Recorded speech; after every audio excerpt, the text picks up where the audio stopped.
Batman is starting a new team.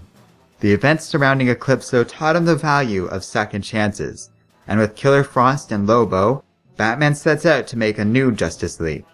A different one made up of mortals, not gods. He begins recruiting, first with Black Canary, who will keep the team honest. Then he seeks out the Atom, but Ray Palmer is missing. At Lobo's insistence, they instead recruit a student of Dr. Palmer, Ryan Choi, who will serve as the new Atom. Their next recruit was a new hero named The Ray, who operates out of Vanity, Oregon. And finally, Batman brought on established hero Vixen to help hold everything together. The Dark Knight sets up the team in Happy Harbor of Rhode Island. He plans to make their headquarters here, using a place he calls the Sanctuary. It's not going to be easy, with new faces and those with a questionable past filling the team's ranks. They've got their work cut out for them, but they are here as a community of heroes, as the people defending their home. The Justice League watches up from above. It's not enough. They're going to show the world that heroes are just like them, that anyone can be a superhero. They are the Justice League of America.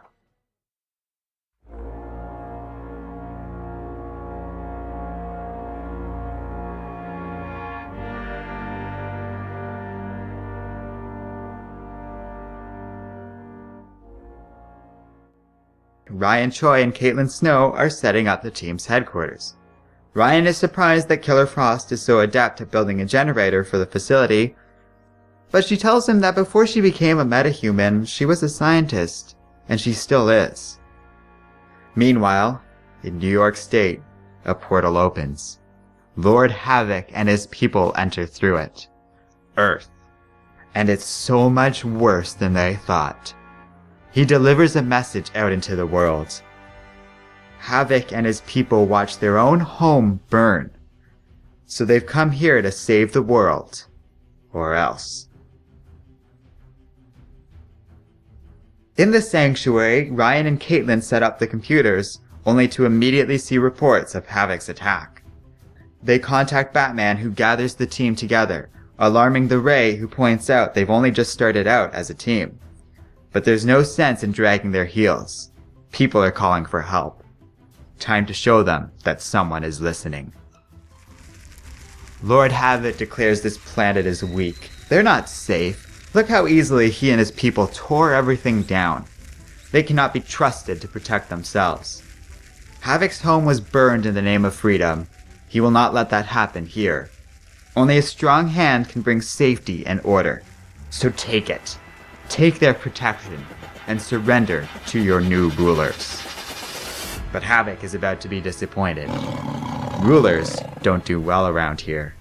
The villain recognizes these heroes. He doesn't know them personally, but he knows their kind. The Thunderer, Machine Head, Frank Future. Those were the heroes of his home, and Havok killed them all. And these strangers are next. Batman orders the Ray to set a perimeter, and he quickly transports the civilians to safety. The Dark Knight says this Lord Havok attacked his people. Everyone on this planet is one of his people. And it's time Havok find out just who these heroes really are. The Atom charges in, shrinking down but seriously freaked out about all of this. Batman didn't even want him on this team. This was all Lobo's crazy idea. But he calms down and focuses in on Havok. He tries to find a breach in the villain's armor so he can take him down from the inside when Havok electrifies his own suit. Shocked, the Atom returns to regular size, and Lord Havok grabs him.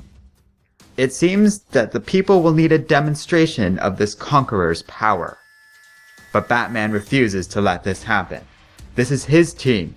If Havok wants to make an example of someone, the Dark Knight offers himself up instead.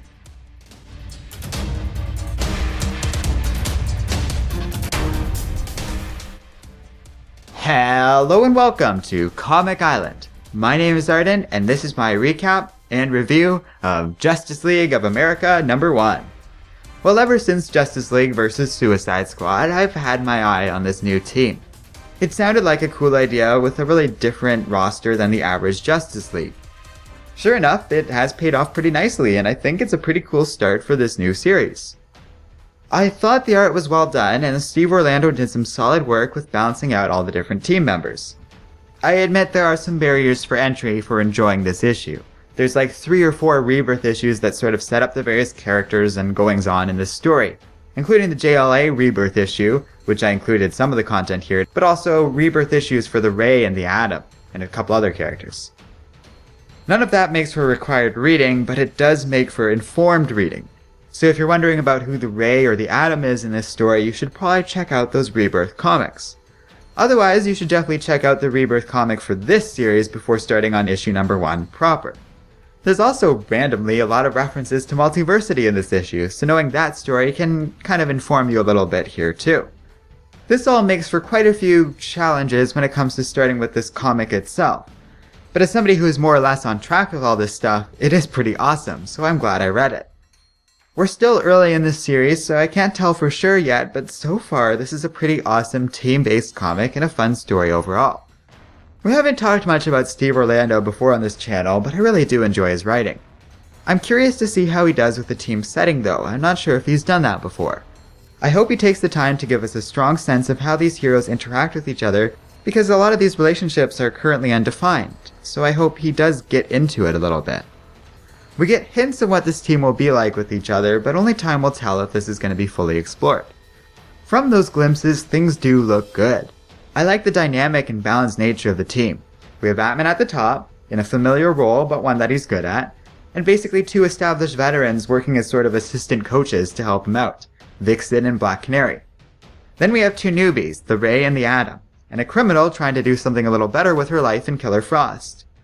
Lobo is sort of the wild card, but also kind of in the same place as Caitlin, a former criminal trying to do something a little different. But let's be real, Lobo is very much here out of his own sense of amusement more than anything else. If this series explores that, and explores it well, then man, this is gonna be awesome. The only other element of this story worth mentioning is the rather amusing notion that we have this brand new Justice League team, and their first enemy they're going up against is Dr. Doom and a few other Marvel villains. Like literally, that's what Lord Havok was in Multiversity, and though it's pretty clear this is a slightly different version of that character, he's still very much Dr. Doom. And I'm okay with that, because the idea of Batman and his friends squaring off against Dr. Doom and what looks like Magneto with a few acolytes sounds pretty damn cool to me. So it's weird and a little funny that DC's doing this, but yeah, I'm on board. If they don't mind, I certainly don't mind. And yeah, that's pretty much my final say on this comic. It's not the most accessible thing in the world, nor is everyone gonna like this new series, but I thought it had a lot of fun ideas in play. Justice League of America #1 is a nice blend of characters, new and old, all put in this brand new situation, and the series has set out to do some great stuff with them. So far, to me, it looks like an endless source of fun, offers a lot and potential, and I hope you check out this issue for yourself if you haven't already. Thanks for watching this video. Let me know what you thought of JLA #1 in the comments section below. This was our awesome Patreon bonus review for the week, and I'm super glad this was the title that wound up winning. If you'd like to have a say in the comics we review, check out our Patreon page. And finally, don't forget to like, subscribe, and keep reading comics.